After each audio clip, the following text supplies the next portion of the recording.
Party నమస్కారం.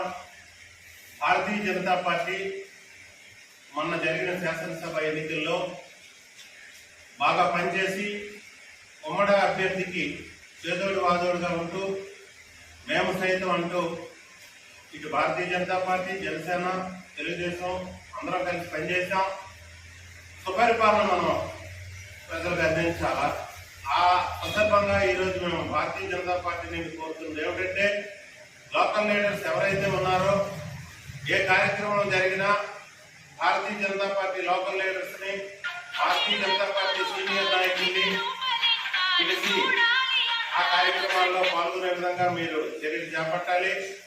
ఇది ఏ ఒక్కరి తాలూకు సొత్తు కాదు అధికారం, ఇది కూటమి తాలూకా సొత్తు, మనందరి తాలూకా అధికారం. ఈ అధికారాన్ని మనం అందరం కూడా సమదృష్టితో, మా దృష్టిలో కొన్ని సమస్యలు ఉన్నాయి, మీ దృష్టిలో కొన్ని సమస్యలు ఉన్నాయి, జనసేన దృష్టిలో కొన్ని సమస్యలు ఉన్నాయి. ఆ సమస్యలు ఆలోచించుకుని ప్రజలకు మంచి జరగాలి. గతంలో జనసేన చాలా సమస్యల పట్ల పోరాటం చేశారు. మేము కూడా పారిశుద్ధ్యం పట్ల, కురిటిపెండలో పారిశుద్ధ్యం అయితేనేమి, గడిపితరాలలో ఆ కుమ్మరి వీధిలో చెత్తా చెదారాలు పారిశుద్ధ్యం అయితేనేమి, రోడ్డు అయితేనేమి, కాలువలు అయితేనేమి మురికితో నిండిపోయి ఉన్నాయి.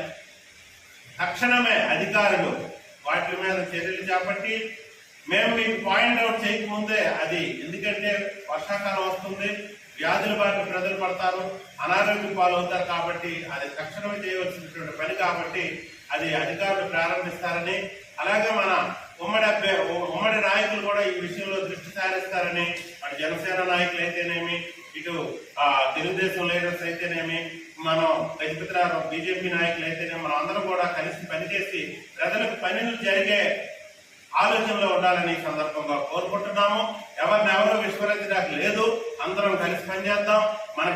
మన గజపతిరావులో శాసనసభ్యులు, మన కొండపల్లి ముద్దుబిడ్డ అయినటువంటి శ్రీనివాస్ గారు మంత్రివర్యులు అయ్యారు, కాబట్టి ఆయన బిజీలో ఆయన ఉంటారు, ఆయన సుపరిపాలనలో, ఆయన ప్లానింగ్ లో ఆయన ఉంటారు. కాబట్టి లోకల్ గా మనం ప్రజలకి కొంత ఉన్నటువంటి సమస్యలు వారి దృష్టికి తీసుకెళ్లవలసిన అవసరం ఎంతైనా ఉందని నేను ఈ సందర్భంగా తెలియజేసుకుంటూ, అలాగే మనం అందరం పనిచేయడం వల్ల సంతోషంగా ఈరోజు మన మినిస్టర్ గారు కూడా గెలవడం, ఆయన మంత్రి పదవి ఇవ్వడం కూడా మేమందరం భారతీయ జనతా పార్టీ తరఫు నుంచి హర్షిస్తున్నాము, హర్షం వ్యక్తం చేస్తున్నాము. తప్పనిసరిగా ప్రజా సమస్యల పట్ల మేము మా పోరాటం సాగిస్తామని, మా పోరాటాన్ని అలాగే జనసేన అయితేనేమి, తెలుగుదేశం అయితేనేమి అందరం మళ్ళీ ఉమ్మడిగానే ప్రతి పని కూడా నిమగ్నమై ఎలాగైతే ఎన్నికల్లో పనిచేశామో ఆ సమస్య పూర్తయిన వరకు మన పోరాటం ఆగకూడదని ఈ సందర్భంగా తెలియజేసుకుంటున్నాము. భారత్ మాతాకి, భారత్ మాతాకి, భారత్ మాతాకి.